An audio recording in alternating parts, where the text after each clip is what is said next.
নমস্কাৰ এই মুহূৰ্তত আহি পৰিছে সন্ধিয়াৰ কেইবাটাও গুৰুত্বপূৰ্ণ খবৰ আৰু এনে ধৰণৰ খবৰসমূহ নিতৌ চাবৰ কাৰণে চেনেলটো সাবস্ক্ৰাইব কৰি ভিডিঅ'টোত এটা লাইক কৰি দিব। এই মুহূৰ্তত জনাই আছো এটা ব্ৰেকিং নিউজ। এনআৰচিক লৈ ডাঙৰ মন্তব্য কৰিছে মুখ্যমন্ত্ৰী হিমন্ত বিশ্ব শৰ্মাই। মুখ্যমন্ত্ৰী হিমন্ত বিশ্ব শৰ্মাই কৈছে এনআৰচিত নাম থকা মানেই ভাৰতীয় নহয়। মুখ্যমন্ত্ৰী হিমন্ত বিশ্ব শৰ্মাৰ এই তাৎপৰ্যপূৰ্ণ মন্তব্য। এনআৰচিত বহু লোকৰ নাম অবৈধভাৱে সোমোৱা হৈছে বুলি মন্তব্য কৰিছে হিমন্ত বিশ্ব শৰ্মাই। পৰৱৰ্তী খবৰ, গণতান্ত্ৰিক ৰাষ্ট্ৰ এখনত ৰাজতন্ত্ৰ চলালে শ্ৰীলংকা, বাংলাদেশ আৰু নেপালৰ দৰে অৱস্থা হ'ব। এইবাৰ মীৰা বৰঠাকুৰ গোস্বামীয়ে ফেচবুক পোষ্টৰ জৰিয়তে এই মন্তব্য কৰিছে। মীৰা বৰঠাকুৰ গোস্বামীয়ে কৈছে, প্ৰথমে শ্ৰীলংকা দেখিলো, বাংলাদেশ দেখিলো, এতিয়া নেপালত একেই অৱস্থা হৈছে। জনতাৰ ধৈৰ্যৰ বান্ধ যেতিয়া খুলি যায় তেতিয়াই এনে পৰিস্থিতিৰ সৃষ্টি হয়। জনতাৰ টকা ঘৰত জমা ৰাখি মন্ত্ৰীৰ কি বিলৈ হ'ল আমি বাতৰি দেখিছো। কোনো অন্ধ সমৰ্থকে বচাব পৰা নাই। সকলোৱে নেপালৰ পৰিস্থিতিৰ পৰা শিক্ষা লোৱা উচিত। নেপাললৈ শান্তি ঘূৰি আহক তাৰেই কামনা কৰিছো। জনতাক শোষণৰ শেষ পৰিণতি বহু ভয়ানক হয়, ইয়াৰ পৰা শিক্ষা লোৱা উচিত। আন এটা খবৰ, শিশু হত্যাকাৰীক যাৱজ্জীৱন কাৰাদণ্ড। তেজপুৰ পক্সো আদালতৰ বিশেষ ৰায়দান। শিশু হত্যাকাৰী দীপক দাসক যাৱজ্জীৱন কাৰাদণ্ড। কাৰাদণ্ডৰ লগতে 20,000 টকাৰ জৰিমনা। 2023 15 অক্টোবৰত 11 বছৰীয়া এটি শিশুক অপকৰ্ম কৰি হত্যা কৰিছিল পাখণ্ড দীপক দাসে। পৰৱৰ্তী খবৰ, কংগ্ৰেছী বিধায়ক সতীশ কৃষ্ণ চেইলক গ্ৰেপ্তাৰ ইডিৰ। অবৈধ আইৰণ অক্সাইড ৰপ্তানি সম্পৰ্কীয় গোচৰত গ্ৰেপ্তাৰ কৰা হৈছে কৰ্ণাটকৰ বিধায়কজনক। নিশা চলোৱা জেৰাৰ পিছতেই গ্ৰেপ্তাৰ কৰা হৈছে সতীশ কৃষ্ণ। আন এটা খবৰ, নেপাল চৰকাৰৰ দায়িত্ব এতিয়া নেপাল সেনাৰ হাতত। নেপালৰ কেইবাখনো চহৰত সেনা মোতায়েন কৰা হৈছে। নেপালত প্ৰতিবাদ স্থগিত ৰখাৰ সিদ্ধান্ত গ্ৰহণ কৰিছে জেন-জেটে। সেনাই নিশাই গ্ৰেপ্তাৰ কৰিছে 26জনকৈ লোকক। আজি জেন-জেটে পৰিষ্কাৰ কৰিব নেপালৰ ধ্বংসাৱশেষ। পৰৱৰ্তী খবৰ, নেপালৰ পিছত ফ্ৰান্স চৰকাৰৰ বিৰুদ্ধে ব্যাপক প্ৰতিবাদ। ৰাষ্ট্ৰপতি ইমানুৱেল মেক্ৰনৰ পদত্যাগৰ দাবীত লক্ষাধিক লোকে ৰাজপথত সাব্যস্ত কৰিছে হিংসাত্মক প্ৰতিবাদ। প্ৰতিবাদৰ মাজতেই কেইবাজনো লোকক আটক কৰা হৈছে। কেইবাখনো ঠাইত অগ্নিসংযোগ কৰিছে। প্ৰতিবাদকাৰীক বাধা দিবলৈ 80,000 আৰক্ষী নিয়োগ কৰিছে। 200ৰো অধিক প্ৰতিবাদকাৰীক গ্ৰেপ্তাৰ কৰা হৈছে। আন এটা খবৰ, বিদেশী বিতৰণক লৈ কেবিনেটত মুখ্যমন্ত্ৰীয়ে লোৱা সিদ্ধান্তৰ বিৰোধিতা AIUDFৰ। মুখ্যমন্ত্ৰী হিমন্ত বিশ্ব শৰ্মাই অন্যায়ভাৱে জিলা আয়ুক্তক বিদেশী বিতৰণৰ ক্ষমতা দিয়াৰ অভিযোগ AIUDFৰ বিধায়ক আমিনুল ইছলামৰ। 2026 চনৰ নিৰ্বাচনত হিন্দু মুছলমান কৰাৰ বাবে এই কাম কৰা হৈছে বুলিও সংবাদমেলযোগে মন্তব্য কৰিছে বিধায়ক আমিনুল ইছলামে। পৰৱৰ্তী খবৰ, 10 ছেপ্টেম্বৰক লৈ আশ্ৰবিকা বৰাৰ গুৰুত্বপূৰ্ণ ফেচবুক পোষ্ট। লেখিকা আশ্ৰবিকা বৰাই কৈছে, গুৱাহাটীৰ বানে গৌৰৱ গগৈৰ পাক সম্পৰ্কীয় তথ্য পাতি উঠুৱাই নিলে বুলি নকলেহে ৰক্ষা। জিভাত সাৰ নাইকিয়া যদিও ইমানো পাতল লেকাম নোহোৱা হ'ব নালাগে। কথাৰ মূল্য থকা উচিত, ৰখা উচিত। কমচে কম বহি থকা চকীখনৰ যি মৰ্যাদা আছে সেয়া বৰ্তাই ৰাখিব লাগে।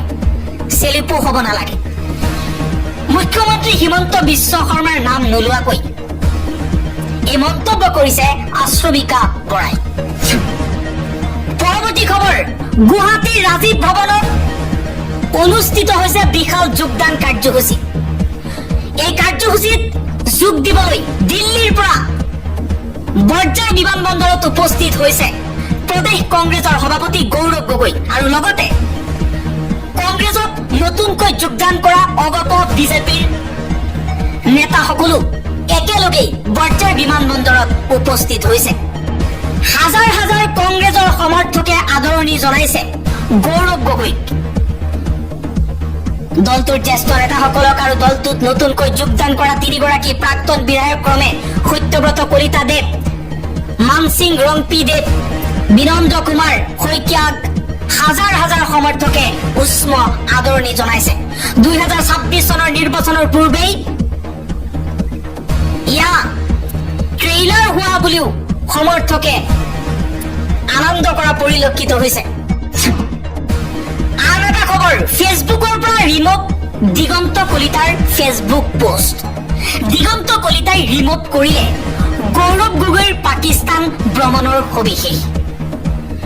দিগন্ত কলিতাই কৈছিল অসমৰ সাংসদৰ গোপন পাকিস্তান ভ্ৰমণৰ কাৰ্যসূচী। ফেচবুকত পোষ্ট কৰাৰ কিছু সময়ৰ পাছতেই এই পোষ্ট ৰিমুভ কৰা হৈছে। বহুতে কৈছে যে বিজেপিৰ পতন আহি আছে, যাৰ বাবে এনেকুৱা অদ্ভুত মন্তব্য কৰি আকৌ সেই মন্তব্য। মুখ্যমন্ত্ৰী হিমন্ত বিশ্ব শৰ্মা ছুপাৰ ফ্লপ হৈছে। সাংসদ গৌৰৱ গগৈৰ পাকিস্তান লিংক প্ৰমাণ কৰিব নোৱাৰিলে মুখ্যমন্ত্ৰী হিমন্ত বিশ্ব শৰ্মাই। সংবাদ মেলো নহল, প্ৰতিবেদনো ৰাজহুৱা নহল। গৌৰৱ গগৈৰ পাকিস্তান লিংকক লৈ ৰাজনীতিহে হল। কংগ্ৰেছৰ ফালৰ পৰা এতিয়া মুখ্যমন্ত্ৰী হিমন্ত বিশ্ব শৰ্মাক উভতি ধৰিছে। 10 ছেপ্টেম্বৰ তাৰিখটো এতিয়া কলৈ গল মুখ্যমন্ত্ৰী হিমন্ত বিশ্ব শৰ্মা? আপুনি কিয় গৌৰৱ গগৈৰ পাকিস্তান লিংক ৰাজহুৱা কৰিব নোৱাৰিলে? প্ৰশ্ন উত্থাপন কৰিছে কংগ্ৰেছ দলে। আৰু যোৱাকালি আছিল 10 ছেপ্টেম্বৰ আৰু 10 ছেপ্টেম্বৰ তাৰিখে গৌৰৱ গগৈৰ Pakistan link A to Z তথ্য ফাদিল কৰিব বুলি ঘোষণা কৰিছিল মুখ্যমন্ত্ৰী হিমন্ত বিশ্ব শৰ্মাই। আৰু যদি তথ্য ফাদিল কৰিব নোৱাৰে তেন্তে ৰাজনৈতিক জীৱন ত্যাগ কৰাৰ লগতে ৰাজহুৱা জীৱনো ত্যাগ কৰিব মুখ্যমন্ত্ৰী হিমন্ত বিশ্ব শৰ্মাই কৰিছিল ঘোষণা। আনকি নিজৰ ঘৰতো নাযায় বুলি ঘোষণা কৰিছিল মুখ্যমন্ত্ৰী হিমন্ত বিশ্ব শৰ্মাই। আৰু এতিয়া কংগ্ৰেছে প্ৰশ্ন কৰিছে, এতিয়া আপুনি কিয় পদত্যাগ কৰা নাই? আৰু আনপিনে SITৰ তদন্তৰ সন্দৰ্ভত মুখ্যমন্ত্ৰী হিমন্ত বিশ্ব শৰ্মাই ফেচবুকত এটি পোষ্টত এইদৰে লিখে।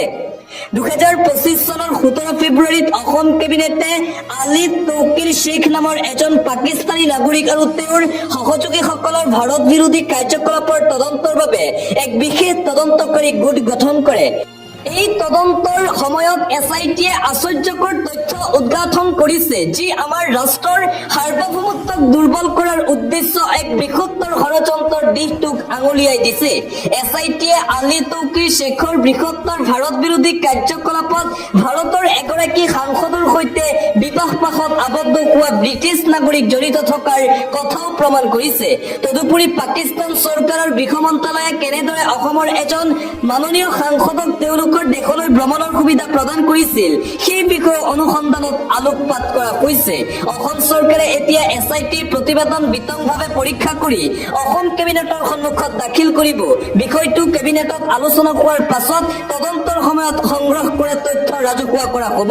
এইদৰে গৌৰৱ গগৈৰ পাকিস্তান লিংক সন্দৰ্ভত SITয়ে দাখিল কৰা প্ৰতিবেদনক লৈ এইদৰে সামাজিক মাধ্যমত নিজৰ প্ৰতিক্ৰিয়া প্ৰকাশ কৰিছে ৰাজ্যৰ মুখ্যমন্ত্ৰী হিমন্ত বিশ্ব শৰ্মা। লগতে মুখ্যমন্ত্ৰী হিমন্ত বিশ্ব শৰ্মাৰ মন্তব্য, মই চিনেমা কৰিবৰ কাৰণে খোজা নাই, ৰিপৰ্টটো পঢ়িব লাগিব।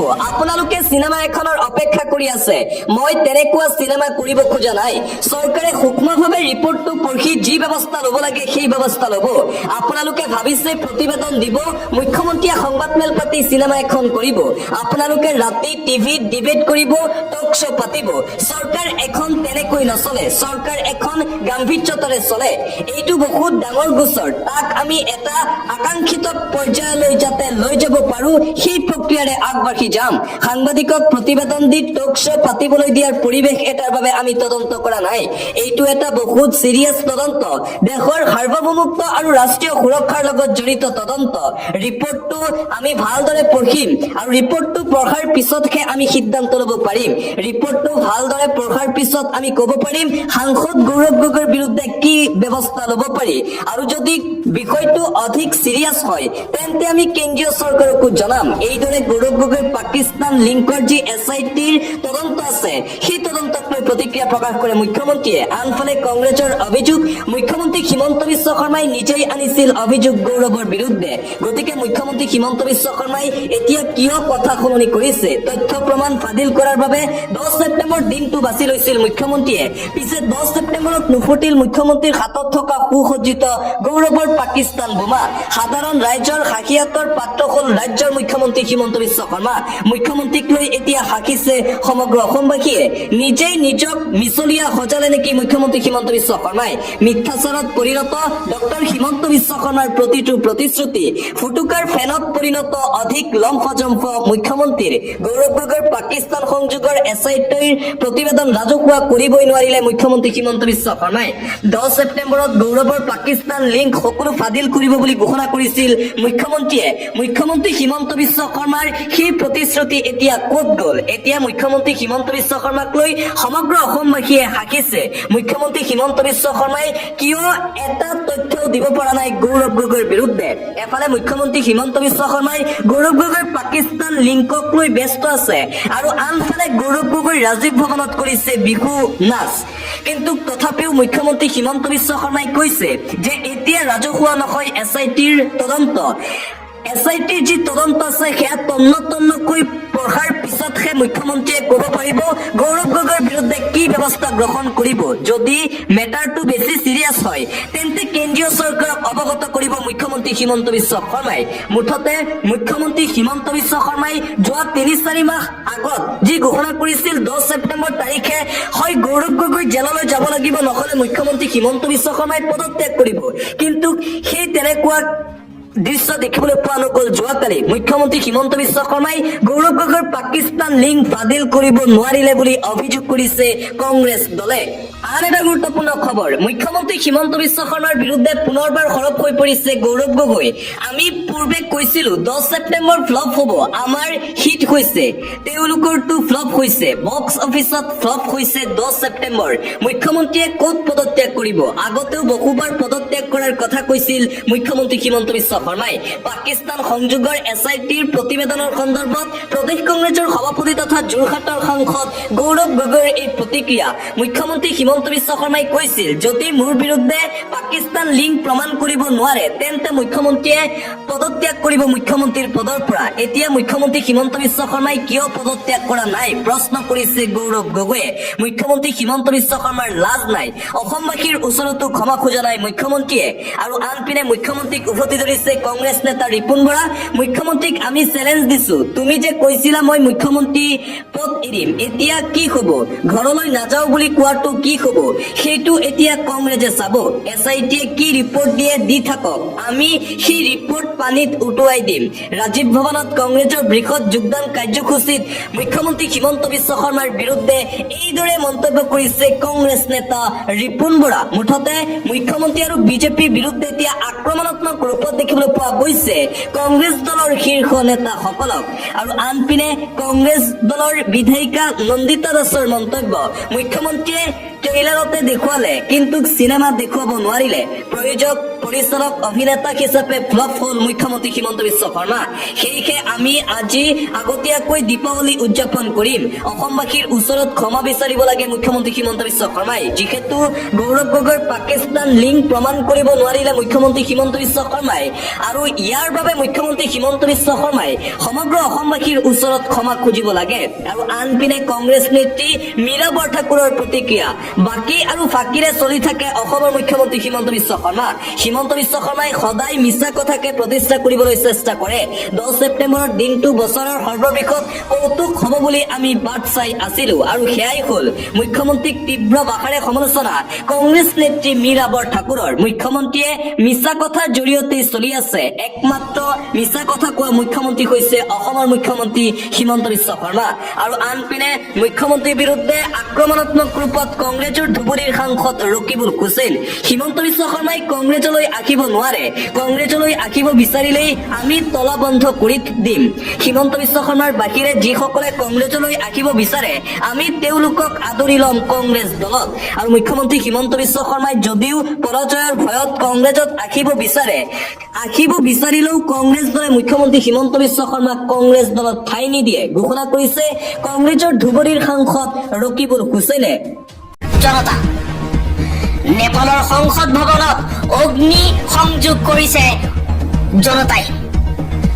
26টাকৈ সামাজিক মাধ্যমত নিষেধাজ্ঞা আৰোপ কৰাৰ পাছতেই যুৱকসকল ওলাই আহিছিল নেপালত প্ৰতিবাদ কৰিবলৈ 19জনকৈ প্ৰতিবাদকাৰীক গুলিয়াই হত্যা কৰাৰ পাছতেই তীব্ৰতৰ কৰি তুলিছে প্ৰতিবাদ আৰু এই প্ৰতিবাদৰ পাছতেই প্ৰধানমন্ত্ৰী ৰাষ্ট্ৰপতি মন্ত্ৰীসকলে পদত্যাগ কৰি নিজৰ জীৱন বচাই পলায়ন কৰিবলৈ বাধ্য হৈছে পৰৱৰ্তী খবৰ আন এটা খবৰ চকু চিকিৎসাৰ বাবে নেপালত যোৱা অসমীয়াৰ বাবে দুটাকৈ হেল্পলাইন নম্বৰ মুকলি কৰা হৈছে বহু অসমীয়া নেপালত আছে কিন্তু নেপালত এতিয়া জুই জ্বলিছে নেপালত থকা অসমীয়া লোকে চৰকাৰে মুকলি কৰা হেল্পলাইন নম্বৰত যোগাযোগ কৰিবলৈ আহ্বান জনোৱা হৈছে হেল্পলাইন নম্বৰ দুটা হৈছে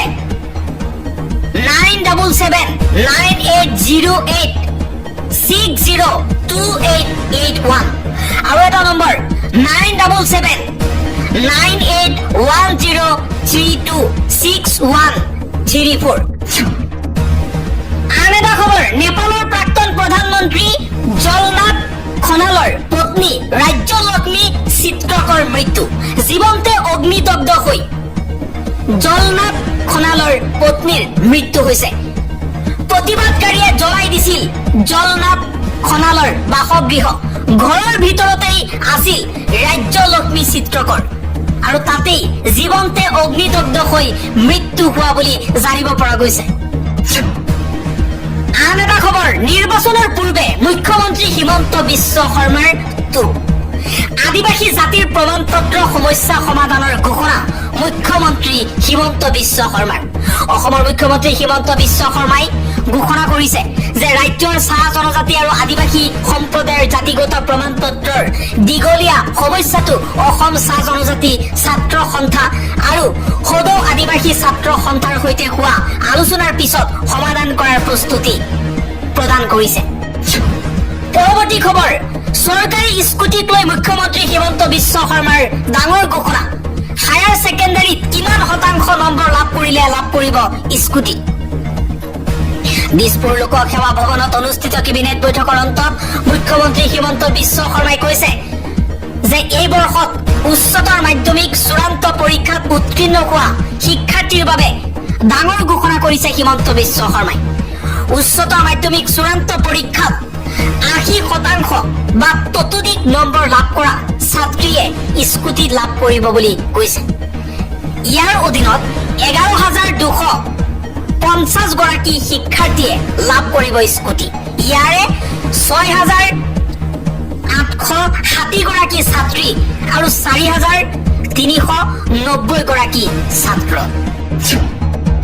আন এটা খবৰ 2029 চনত দেশৰ প্ৰধানমন্ত্ৰী হ'ব ৰাহুল গান্ধী এবাৰ আত্মবিশ্বাসী কংগ্ৰেছ নেতা শিৱ কুমাৰ 2029 চনৰ লোকসভা নিৰ্বাচনৰ পিছত দেশৰ প্ৰধানমন্ত্ৰী পদত বহিব ৰাহুল গান্ধী কৰ্ণাটকৰ উপ মুখ্যমন্ত্ৰী তথা কংগ্ৰেছ নেতা DK শিৱ কুমাৰে এই ভৱিষ্যতবাণী কৰিছে কংগ্ৰেছে ৰাহুল গান্ধীক প্ৰধানমন্ত্ৰী পদৰ প্ৰাৰ্থী হিচাপে লৈ নিৰ্বাচনী প্ৰতিদ্বন্দ্বিতাত প্ৰৱেশ কৰিছিল যদিও লোকসভা নিৰ্বাচনৰ ফলাফলৰ ভিত্তিত কংগ্ৰেছ আৰু ভাৰতৰ মিত্ৰ দলসমূহে NDA শিবিৰৰ আসনৰ সংখ্যাৰে ওচৰলৈও আহিব পৰা নাছিল হেড শিবিৰটো মাত্ৰ 99খন আসনত ৰবলগীয়া হৈছিল অৱশ্যে কৰ্ণাটক কংগ্ৰেছ নেতা DK শিৱ কুমাৰে স্পষ্ট কৰি দিছে যে কংগ্ৰেছৰ নেতৃত্বই ইয়াক লৈ বিশেষভাৱে চিন্তিত